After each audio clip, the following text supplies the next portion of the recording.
All right, I would love to introduce Joe Konstan. Joe is a distinguished McKnight University professor and distinguished university teaching professor at the University of Minnesota, specializing in the field of computer science and human-computer interaction. Today, Joe is going to be sharing with us his talk on recommender systems. His talk will take a look at successes and failures in moving beyond basic machine learning approaches to recommender systems that emphasize factors tied to user behavior and experience. Great, thank you very much. I'm delighted to be here and delighted that you're missing the first day of the State Fair, and apparently Sweet Martha is a couple hundred cookie sales down for the day, but you can make that up over the weekend. I do want to get a sense as to who I'm talking to, and so I'm going to ask you a couple questions and skip things if you know them already. Question one is, how many of you actually were there for the interview I did this morning? Okay, so focus on the new stuff. And how many of you, if I said, what's a recommender system, could reasonably explain what it is? Great, and how it works? Wonderful. So we're going to go real fast into the fun stuff, like how it doesn't work. So if you didn't know this, I would show you recommender systems. Instead, I'm going to point out you don't have to just apply them to problems like movies. So for instance, on Monday, we had a solar eclipse, and I asked for ratings from a bunch of my astronomer friends, and as we stood looking through the clouds, they said, well, the technical term for this is a one-star eclipse. That's a bad joke, and you'll get it later. Thank you.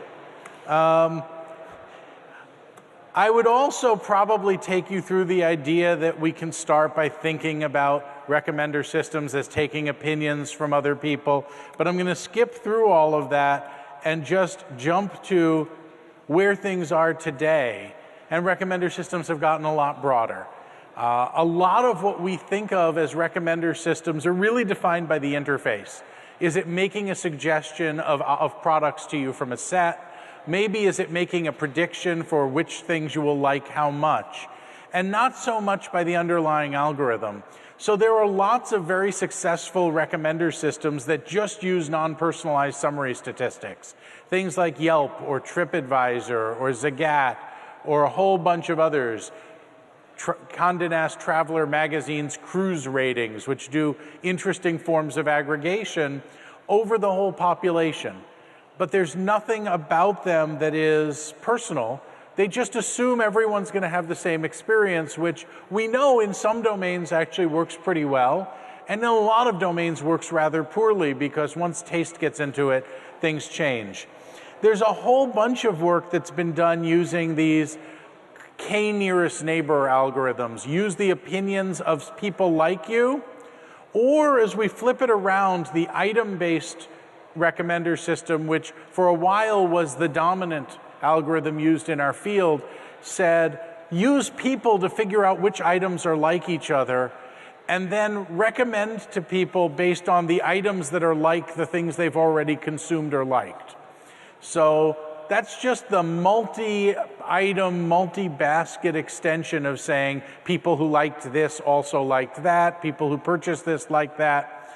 That was dominating the field up until the point that people came up with pretty practical dimensionality reduction algorithms.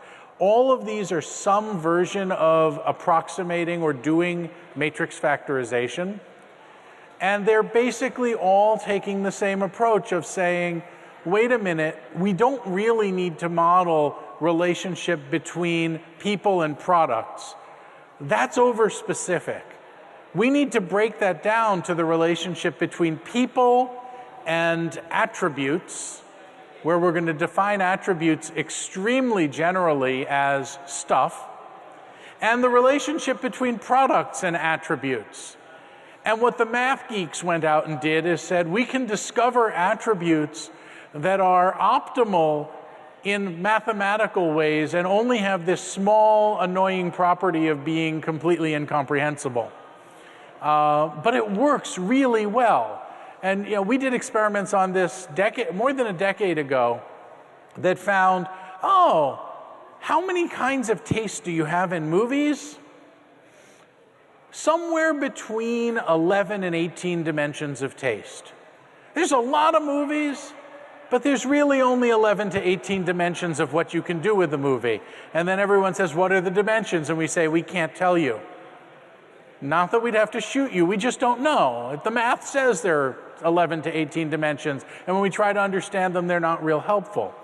You know, there's the other side of the field that started with content and said, well, we can bring in content-based profiles, we can walk content graphs, we can do clustering, and in fact, if you go to everything that's popular today, it's all deep learning, which is a fancy way of saying throw it into a neural network and see what comes out. And sometimes that works too. That's the background, though. Where I really want to start is how we measure success, because the academic world and the industry world started at very separate points. In the academic world, if you read the research papers on these systems, we all started by measuring success as predictive accuracy. In other words, take everything you told us, cover some of it up, and see how well we can recover that number accurately. Eventually, we got to things like rank accuracy, by which we meant take everything you told us, cover some of it up, make a list of the top 10 or 50, and see where the things we covered up appear. And if they're high, we're going to assume that's good, because the world's best judge of what you like is what you already liked. Turns out that's not true, because if that were true, you wouldn't need a recommender system at all, because you've already found all the good stuff. And in fact, we believe that there's lots of good stuff that the recommender system can guide you to. Fortunately, this community has always been housed at least half and often more in industry, where people said politely, screw all that academic stuff. What matters is, do people click on it, do people buy on it, and how much more buy it, or how much more do they spend? And you know, the amazing thing, having spent some time selling recommender services and tools to industry, was how easily they were impressed by the idea, use this software, you make more money, and how unimpressed they were by the idea that we've reduced your root mean squared error from 0.86 to 0.79. I know you don't understand why that would happen either, but somehow industry people seem to think about money, and I know some of you come from that culture, and you might think about money too. So here's the challenge. These are screenshots from 3 real websites that use real recommender systems, and they all have a problem, and it's the same problem. It's a recommender system flaw. Let me show you larger. This is Amazon. This is our own site, the Movie Lens site. This is LL Bean. I can tell you I visited all these sites from my own computer, took my own screenshots, and I suffered the same problem. So what was wrong? Does anybody know? Already bought them. That's close. I didn't actually already buy them, but that's very close. Yeah. Too many options? Maybe. That's not the one I caught. Here's the one I caught. Those were not the first time I visited those sites. I went back and they showed me the same recommendation they showed me the last time. The exact recommendation that did not cause me to buy anything. Think about that. Would you do this if you were a business?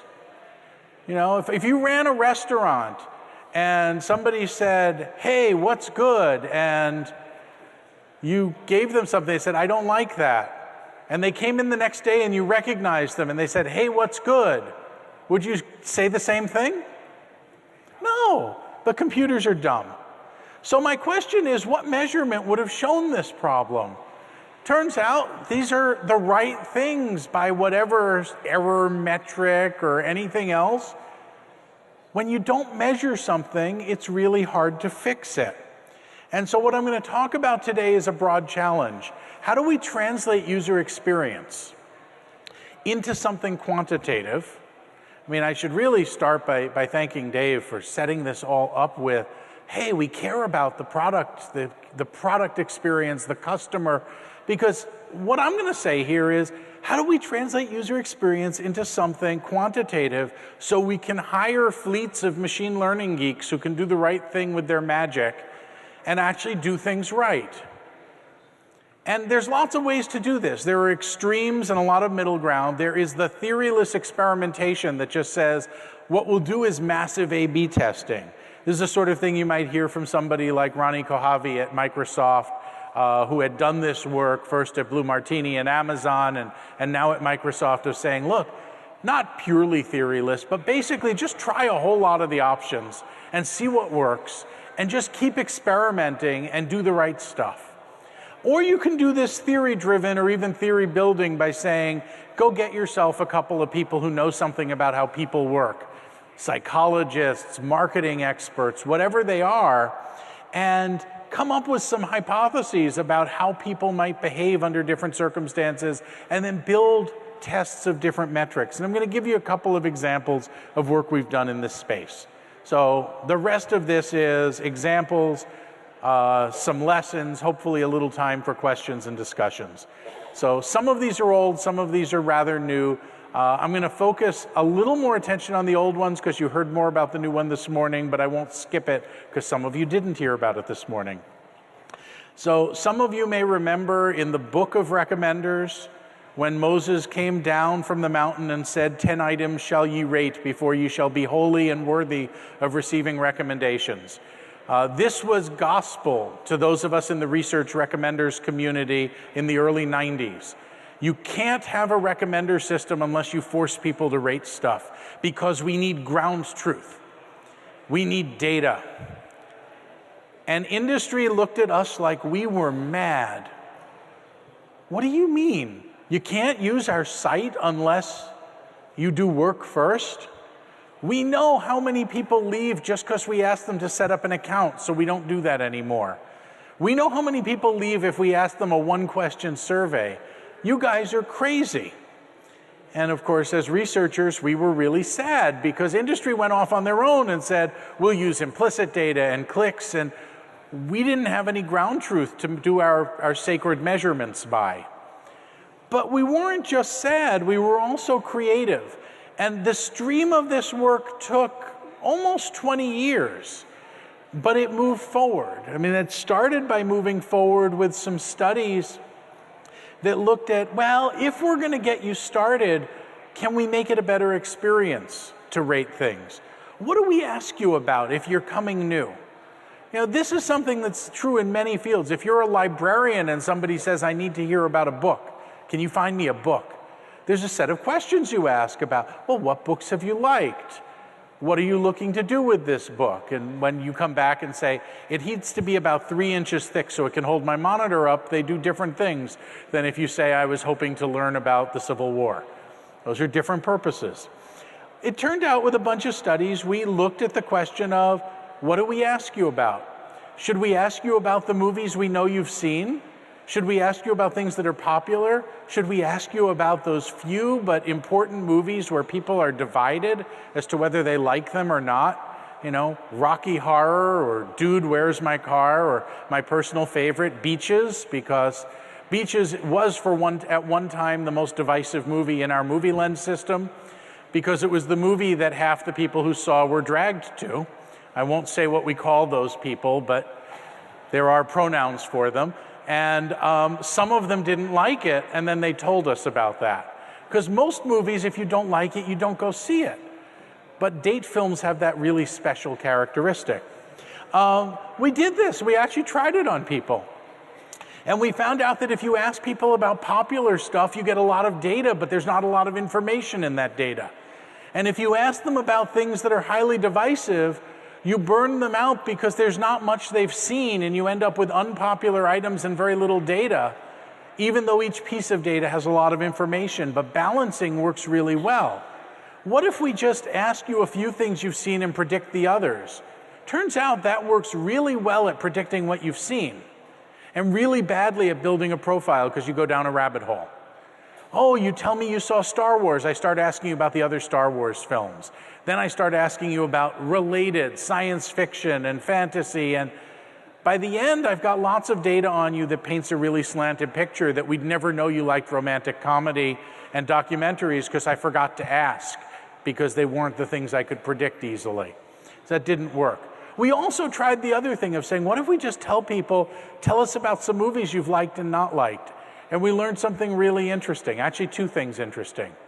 One, people spend more time to do this, but they like it and they think it took less time because they were engaged. Engaging people is good. But two, they also build lousy profiles because they too rabbit hole in. And that randomness when you're interviewing somebody is sort of good. And you learn things like that. But then, more than a decade later, it turned out we could do some things that we didn't think about doing back then by asking people about baskets instead of individual films. And with a basket, you might not have to have seen it to have an opinion. And so some of this work done by Stephen Chang and Max Harper, and my colleague Lauren Terveen, went out and said, wait, we can do a completely new model.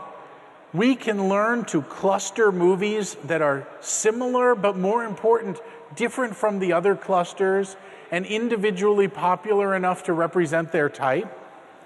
We can tell you what about this movie makes it interesting. If you can't read the small print there, it has, Braveheart, Apollo 13, and $1 Million Baby under the tags Courage, Earnest, and Touching. Down below that, Batman Begins, Iron Man, and the Avengers, based on a comic, dark hero, superhero. You don't have to have actually seen these to know that one of those might be more interesting to you. And then we asked people to allocate votes among them. And we did the studies of what are the voting mechanisms and all that. It was actually a fairly long project because we had to do the different kinds of clustering and analysis and automatic labeling. None of this was done by hand. It was all automated. And it's still used today. Then we did the experiments where we saw how many points do we have people allocate and how many sets of movies do we show them.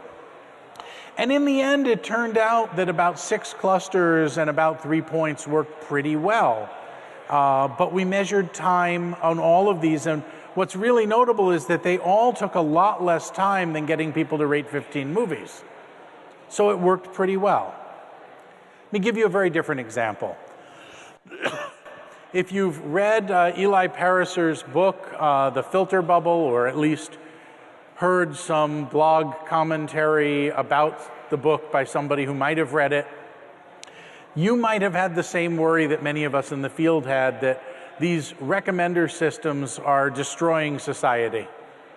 And that what we're really doing when we give you what you like is we're steering you away from diversity. We're steering you away from confronting things that are different from what you normally experience. We were curious if this was true. And we can say a few things that we know. We know that there's a lot of places in the world that are awfully divided, including in the online world. The blog space, people have done wonderful visualizations that show red and blue and cross citations and links, and there's this little tiny set of crossings in the middle and a lot of self-reflection of their own views on the sides.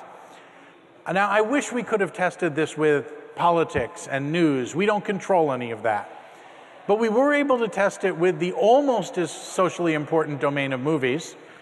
It's, usually somewhere in the top, 100. And we wanted to ask the question, does consumption of the things that are recommended to you lead you to narrow your consumption? And this was not an easy problem. It was done by a graduate student, Tien Nguyen, with a team of us that helped him. And it took us through a few really interesting steps. Step 1 was to figure out, how do we even measure this stuff? How do you know if somebody took a recommendation? This is the reason we collect all this big data, right? So we can look back. So he went back through all of our logs and found every time we displayed a recommendation of a movie to a person, and then looked over the next 3 months to see if they came back and rated it. Actually, I think he looked at 60 days. I think our final determination was if it wasn't within the period 2 hours to 60 days, it probably wasn't because we recommended it. If he rated it right away or she rated it right away, that was a reminder that she'd already seen it. If it was, 2 years later, it wasn't because we suggested it 2 years earlier, but we took credit for everything in the next 60 days, and we discovered a whole bunch of people use our system and never took our recommendations, which sort of seemed depressing, but it was great for this study. Turns out people use our system for lots of reasons, and some people like to tell others what they think and are not that interested in being told what we think they'll like. They fuel the system. It's not bad. It's like the people who post tweets but don't follow anybody, not suggesting anybody in particular, national or otherwise. So the other question was, how do you measure diversity? And it turns out we have all sorts of measurements that we could use. We used one that was a topical-based diversity measure, and we said, we can look at the diversity of your consumption over an interval of 10 movies. If those 10 movies are all very similar, your consumption is narrow. If those 10 movies are very different, your consumption is broader. It's not perfect. Maybe some people binge on something and then binge on something else and are really diverse, but over lots of data, it seems to wash out and be reasonable. And the surprising result we have, which is slightly cut off on your screen, and mine, so we're seeing the same thing, apparently a font size change. Consumption narrows when you take recommendations from our system. But it narrows even more when you don't take recommendations from our system. And that was sort of shocking to us. Not once we thought about it. People learn their tastes and they narrow their consumption almost naturally. As you, one, learn what you like, you focus on it. Two, as you get older, you have less time. We don't expect we have a large retired population in the site because it was mostly signed up for by people, college age or so, and even the ones who joined 20 years ago are still mostly not able to retire yet. A few were lucky. But most of all, movies, like all human-created media, have a few crossover blockbusters, but not very many every year. And so you might hate crime and violence, but you might have decided you liked seeing The Godfather because it was just an amazing movie, and you would, clench your fist and grit your teeth during the violence, and that's okay. But you're not going to see another one this year unless it's that good, and there's not one that good every year. So that's what we saw. Time for my quick rant. I won't do this very long. Data mining is not the same as recommendation. Data mining, you want to learn what's in the data and what it says. Recommendation, you want to guide things to people they wouldn't have found anyway. The single most useless thing a recommender system can do in practice is come back to you and recommend to you a product you have actually already consumed, have no intention of ever consuming again, but hadn't bothered to tell the system about. Which is what all of us researchers started optimizing our systems for. We built all of our metrics so that a system that does that is put up on a pedestal. Now, the Netflix competition, the Netflix prize, went one step further, not necessarily in the right direction. It said, you're going to win if you can accurately predict, better than anybody else, how much people will like everything we have. And it turns out, for most of us, 90% of what they have is junk that we don't like. It's a different junk for me and for you, but 90% of what they have we don't want to watch. Accurately predicting just how much you don't like that is not valuable. Accurately predicting which are the top 10 to display to you is remarkably valuable. And any of you who followed that know that they got some real great advances in machine learning and data mining. And they didn't get an algorithm that they turned around and put into Netflix to use as a commercial product. Because one, it was expensive and complicated, and two, it was optimized for the wrong problem. Okay, I feel better. That's why we look at other metrics, and two that have been really fun in this are diversity and serendipity. Even defining these can be hard. Diversity is how different they are from each other, and there's lots of measures.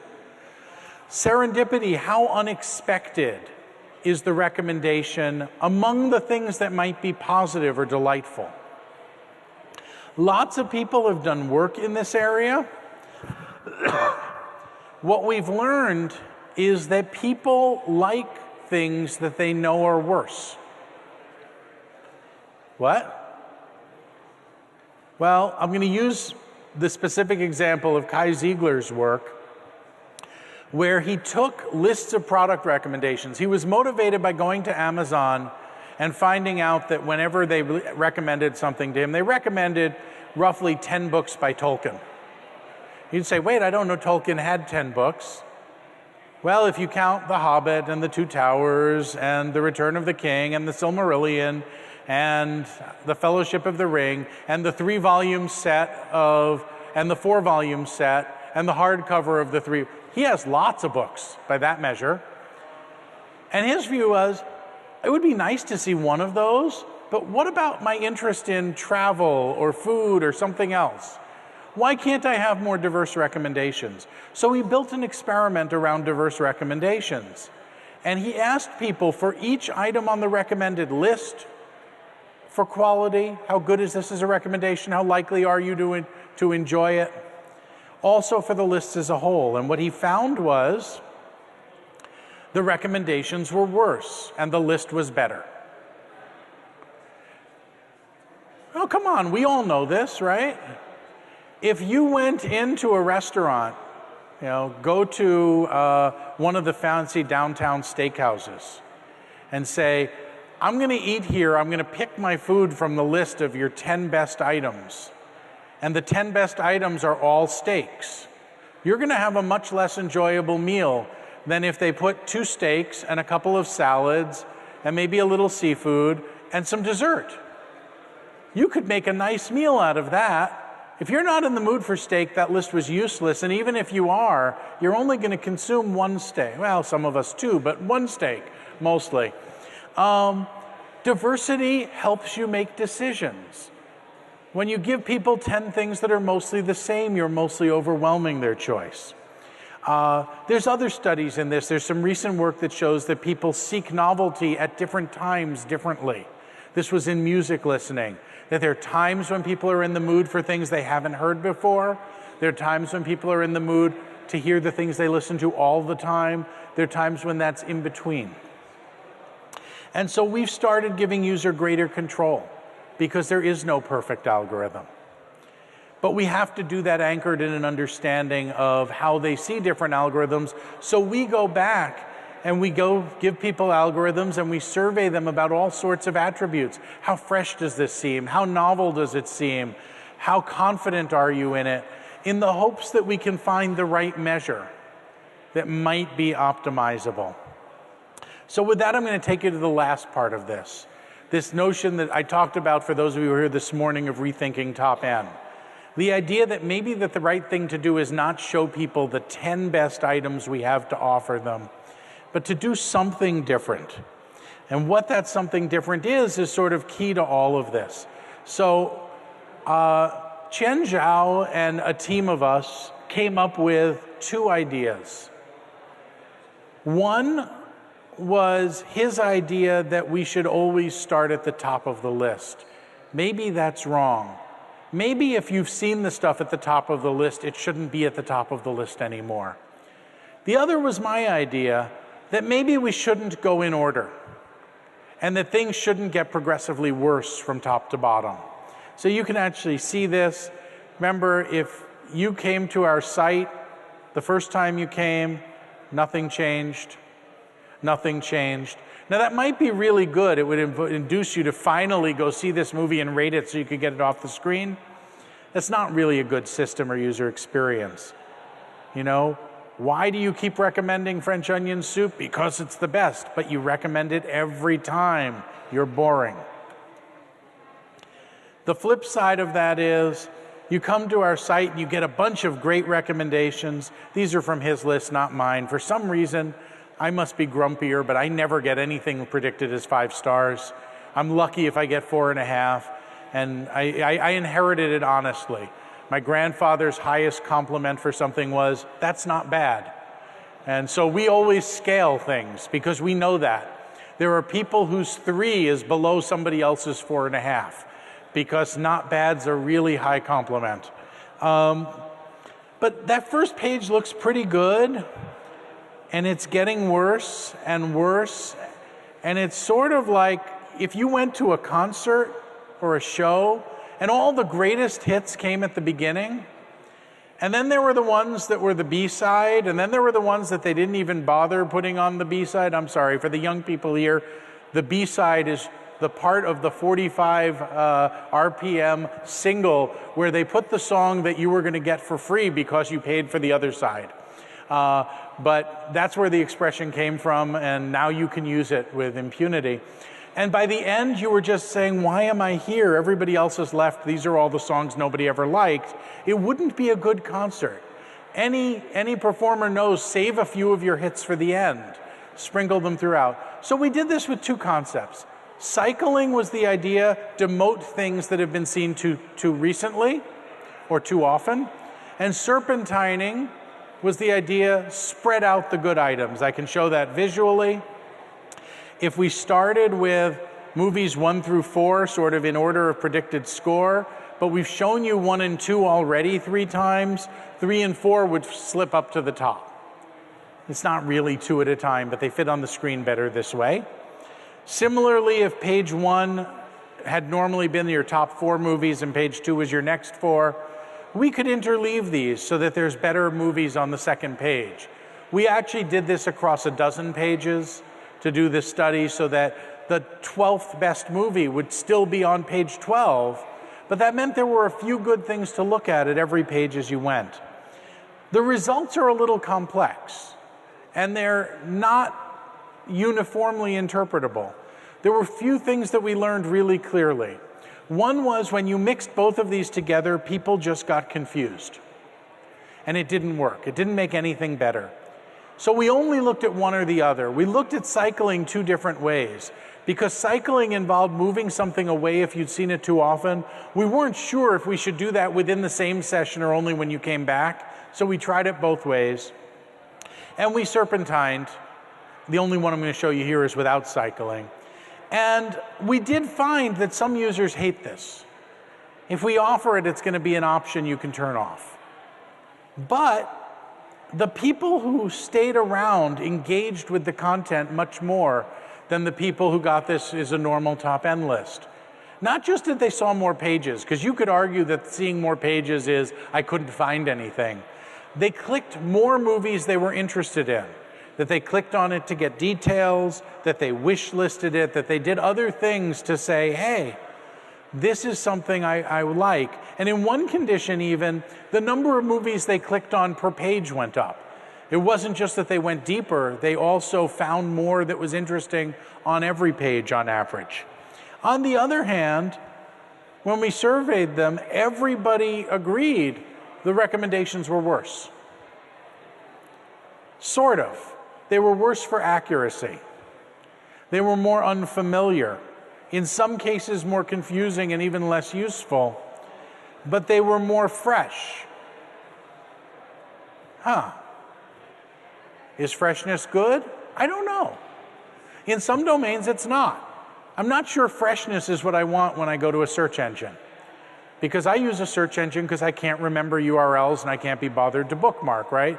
So when I type ESPN and Google finds it for me, I really don't want it to say, ooh, the last 5 times you went to the ESPN website. Today I'm going to go to a Mendota High School student's page on why he doesn't watch ESPN. That'll be more fresh. No, that's not what we mean.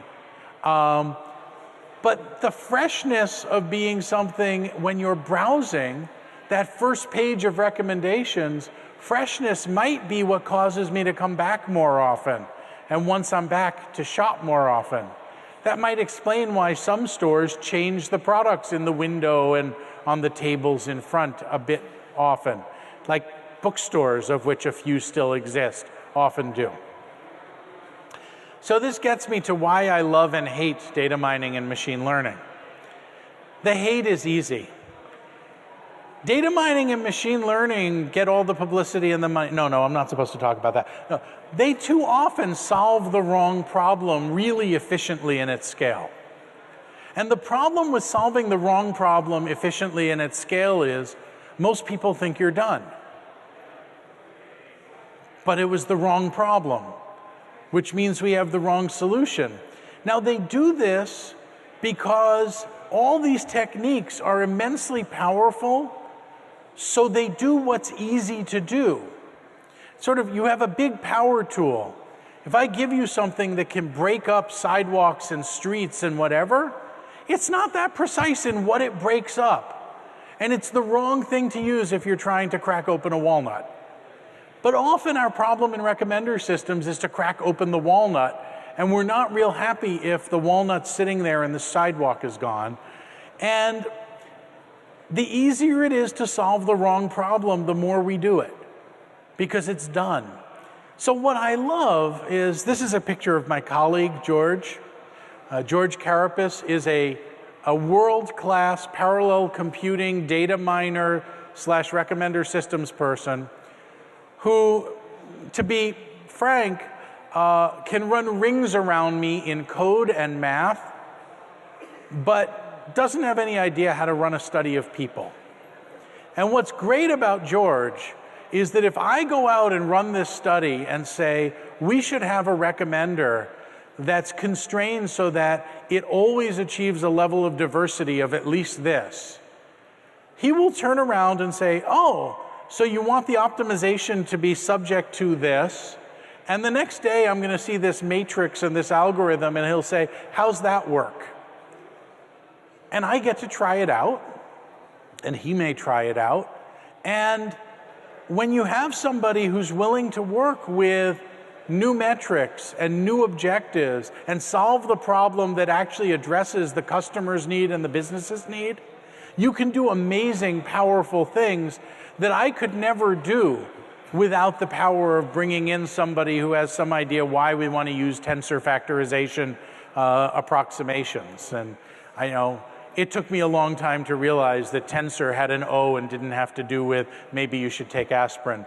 But once I got there, I really started appreciating that. So a few takeaway messages. Algorithms are really nice, but they don't figure out the problem to solve. We need people to figure out the problem to solve. And machine learning, both as a technique and as a technique people apply, tends towards laziness. That's why we optimize for clicks, right? Because clicks are easy. And because what we really all want is a world filled with clickbait, and the best way to get people to click on stuff is to put something attractive and then move it right before they press the button so that the ad is there, right? That's clicks. I'm not sure that makes society better off. Maybe it does. I mean, think about it. Every minute you spend looking for 33 celebrities who no longer look as good as they used to, you're not carrying out war against your neighbor, and that's probably a good thing. But I'm not sure it's moving us as far forward as we would like. We need a bridge between people who know people and people who know computation. I'm not one of these people who believes that, don't worry, any day now you'll be able to take somebody, with a degree in psychology and these powerful tools, and they'll just make the tools work for them. I think we need experts in analytics. I think we need experts in data science, in data mining. But we also need experts in people, most of whom didn't go to a place where they got a degree that said in computer science. A few did, most didn't. And we need the bridge between them. And I believe that metrics are one of those useful bridges. That if we do studies that lead to metrics that correlate well with user experience, with business goals, with outcomes, that can shape our algorithms. And then I just need to warn you that the loop starts again, because unfortunately in our field, as soon as we solve something, human behavior changes in reaction to what we've done, and we should start doing the studies again so that we stay so that we continue to keep up with how people change. So I'm seeing that we're just about out of time. I want to thank you again and enjoy the rest of the day.